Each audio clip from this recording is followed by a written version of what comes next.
दोस्तों, अभी मैं दिल्ली में ही रह रहा हूँ। परीक्षाओं के सिलसिले में यहाँ आया था।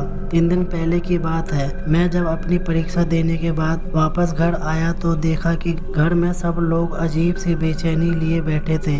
मैंने पूछा तो किसी ने कुछ नहीं कहा और मुझे हाथ मुंह धोकर खाना पीने के लिए कह दिए और मैंने बिना किसी बात को सोचे अगले दिन की परीक्षा के बारे में सोचता हुआ हाथ मुंह धोकर थोड़ा शरबत पानी से खुद को गर्मी की तपिश से शांत किया। जब मैं थोड़ा आराम करके उठा तो सबकी बेचैनी का कारण पूछा तो मम्मी ने बताया कि कुरुक्षेत्र में दीदी के घर में एक अजीब सी घटना घटी है, जिसमें किसी को कोई नुकसान तो नहीं हुआ मगर सब डरे हुए हैं और समझ नहीं आ रहा कि क्या किया जाए। मैंने पूछा कि कैसी घटना, क्या हुआ वहाँ पर। मम्मी ने जो बताया और फिर दीदी से बात करने पर जो मुझे पता चला वो इस प्रकार था। जहाँ दीदी के सास ससुर रहते हैं वो जगह कुरुक्षेत्र से थोड़ी बाहर है। वैसे तो दीदी और जीजा जी दिल्ली में ही रहते हैं मगर उनके सास ससुर वहाँ कुरुक्षेत्र में रहते हैं क्योंकि वो रेलवे में कर्मचारी हैं और कुरुक्षेत्र से आगे एक छोटे से स्टेशन का सारा कार्यभार संभालते हैं, इसलिए वही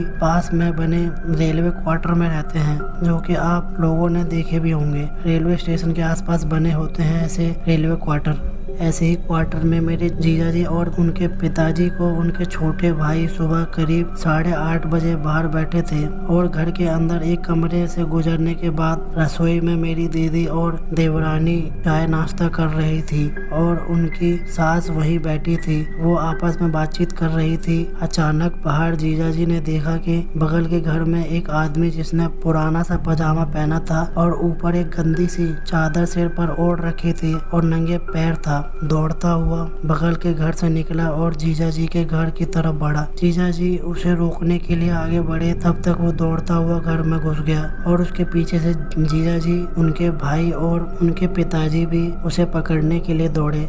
तब तक वो रसोई की तरफ बढ़ गया, जिसे देखकर दीदी और उनकी देवरानी के साथ उसकी सास भी चिल्ला पड़ी, मगर वो आदमी दौड़ता हुआ रसोई की दीवार में बढ़ गया और जैसे दीवार को पार करता हुआ बाहर निकल गया और गायब हो गया। उसको वहाँ मौजूद सभी लोगों ने देखा।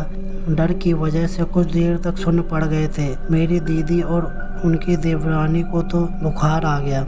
जो देखा झुठला भी नहीं सकते थे और किसी को बता भी नहीं सकते थे।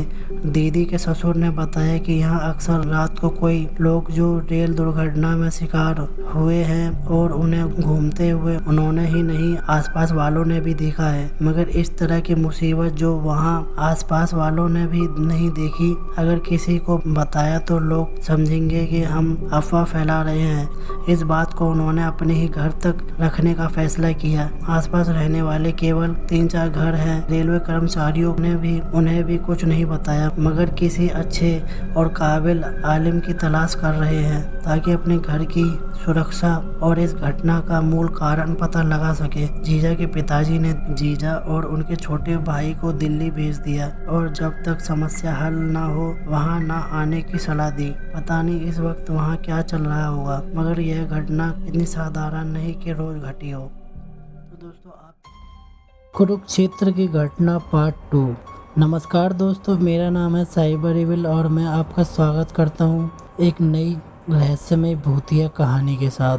कल जब मैं अपनी दीदी से मिलने गया था तो उन्होंने बताया कि उस घटना का कारण क्या था और समाधान कैसे हुआ। इस घटना के बारे में मैंने गुरुजी से भी बात की थी। उन्होंने बताया कि यह एक मामूली भूत है, इसके अतिरिक्त और कुछ भी नहीं। यह नुकसान नहीं पहुंचाएगा जब तक इसको छेड़ा ना जाए। ये इस स्थान से जुड़ा हुआ है, यही कारण है मुक्ति नहीं मिल पाई है इसे। बात उन्होंने सच कही थी। दीदी के ससुर ने किसी तांत्रिक को बुलवाया था मंदिर के पास से, जो कुरुक्षेत्र से कुछ घंटे की दूरी पर ही है। उस तांत्रिक ने उस स्थान और उस घर का निरीक्षण किया। निरीक्षण करने के बाद उसने बताया कि घर के नीचे एक मजार है। उसने अपनी उपस्थिति इसलिए जाहिर की थी ताकि आप लोग ये जान पाए यहाँ रहने के लिए आपको उसकी कुछ शर्तें माननी पड़ेंगी। ये आत्मा प्रेत कोई बुरी आत्मा नहीं है, यह एक सिद्ध पुरुष है।